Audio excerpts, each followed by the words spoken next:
ধর্মতলায় সাংবাদিক হেনস্থার প্রতিবাদে সরব শাসক দল। শনিবার দুপুর 1টা নাগাদ শাসক দলের বিধায়করা কালো ব্যাজ পরে প্রতিবাদ কর্মসূচি পালন করবেন। বিধানসভা চত্বরে আম্বেদকর মূর্তির সামনে প্রতিবাদ করবেন তারা। গ্রেফতার করতে হবে, সাংবাদিকদের নিগ্রহকারীদেরকে অবিলম্বে গ্রেফতার করতে হবে।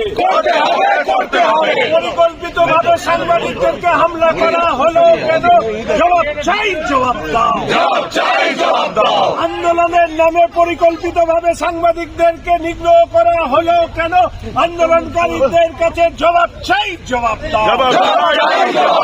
আন্দোলনের পরিষদীয় দলের পক্ষ থেকে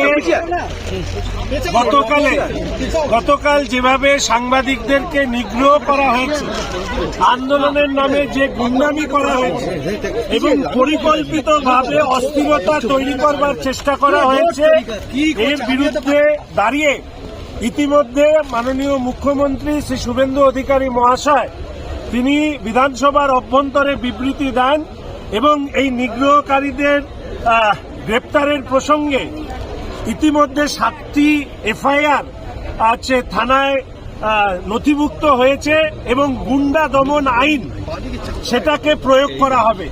উল্লেখ্য, মাননীয় মুখ্যমন্ত্রী তার বিবৃতিতে বলেছেন, যাদের নিট পরীক্ষার সাথে কোনো ধরনের যোগাযোগ নেই, ভিন্ন ভিন্ন অঞ্চল থেকে এরা সংগঠিতভাবে আন্দোলনের নাম করে আন্দোলনকারীদের মধ্যে মিশে গিয়ে যে অস্থিরতা তৈরি করবার চেষ্টা করেছেন, সরকার কঠোর হস্তে তা দমন করবে এবং ভারতীয় জনতা পার্টি পরিষদীয় দল আজকে সাংবাদিকদের সহিত তার সংহতি জ্ঞাপন করবার জন্য আমরা এখানে এই প্রতিবাদ মিছিল আমরা সংগঠিত করলাম।